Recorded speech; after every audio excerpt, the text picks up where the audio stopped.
क्या self defence में 3 गोलियां चलाना जरूरी था? समझाने के लिए मुझे आपको कुछ दिखाना होगा। खंगानी साहब, ये Indian navy basic training manual है। नंबर 24 खोलेंगी आप। अब आप उसमें लिखे जो मेथड हैं वो पढ़ेंगी। नेवी कहती है पहले मारो, जोर से मारो और मारते रहो। अगर किसी ने आप पर बंदूक तान कर रखी तो आप बिना संकोच गोली चला सकते हैं और गोलियां आप 3-3 के बर्स्ट में चलाएंगे। Thank you very. जो मुझसे हुआ वो मेरी ट्रेनिंग की वजह से रिफ्लेक्स एक्शन था। कमांडर साहब, आपकी मनगढ़ंत कहानी के मुताबिक मैं और विक्रम मखीजा में झड़प हुई कि इतनी झड़प के बावजूद विक्रम मखीजा के बदन से टॉवेल गिरा ही नहीं। कंगानी साहब, आप क्या चाहते हैं कि मैं विक्रम के कमरे में गया, अपने हाथों से उसके कमरे को तहस नहस किया, अपनी पिस्तौल निकालकर मैंने विक्रम पे गोली चलाई, फिर विक्रम की रिवॉल्वर लेकर मैंने उसे कॉक करके उसके हाथ में रख दी। ये सब आप इसलिए कह रहे हैं क्योंकि मेरी वर्दी पर दाग नहीं, विक्रम का टॉवल उतरा नहीं। कमान कंगानी साहब, हम थोड़े ही मिट्टी में कुश्ती लड़ रहे थे।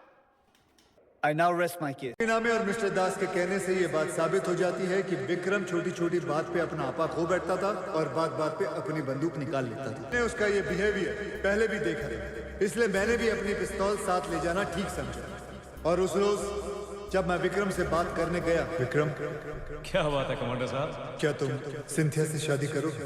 क्या मैं हर उस औरत से शादी करूंगा जिसके साथ मैं सोता हूँ? बिहेव विक्रम। ये मत भूल रुस्तम कि तू मेरे घर में है और अगर मैं चाहूँ तो क्या कर लोगे?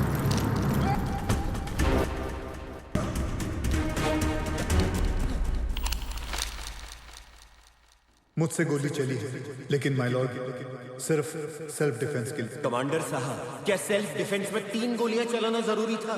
ये समझाने के लिए मुझे आपको कुछ दिखाना होगा। विक्रम ने मुझसे बदला लेने के लिए सिंथिया का इस्तेमाल किया और यही मेरी हार थी लोबो साहब। जो इंसान देश की हिफाजत की बात करता है वो अपना घर भी नहीं बचा पाया। एक तरफ मेरी ज़ाती जिंदगी थी और दूसरी तरफ था एयरक्राफ्ट कैरियर का स्कैम।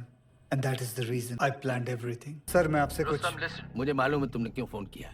मैं विक्रम से कहता हूँ कि तुमसे मिले और ये मैटर सॉर्ट आउट करें। मिलने तो मैं उससे जा रहा हूँ और मैं उसे छोड़ूंगा नहीं। एक और बात, लंदन एयरक्राफ्ट कैरियर की रिपोर्ट की डॉक्यूमेंट कॉपी मेरे पास है जो प्रूव कर देंगे कि एयरक्राफ्ट कैरियर कितना सड़ा हुआ है और हमारे देश का इससे कितना बड़ा नुकसान हो रहा है। देखता हूँ लोग कैसे बचते हैं। तुम don't be foolish. I'll bloody expose you all। मुझे ये नहीं पता था कि मेरा कॉल रिकॉर्ड होगा और बख्शी उस कॉल को अदालत में आधा सुनाकर मेरे ही खिलाफ इस्तेमाल करेगा। विक्रम के घर पहुंचा तो क्या बात है कमांडर साहब? आज सुबह सुबह लगता है आपकी धर्म पत्नी ने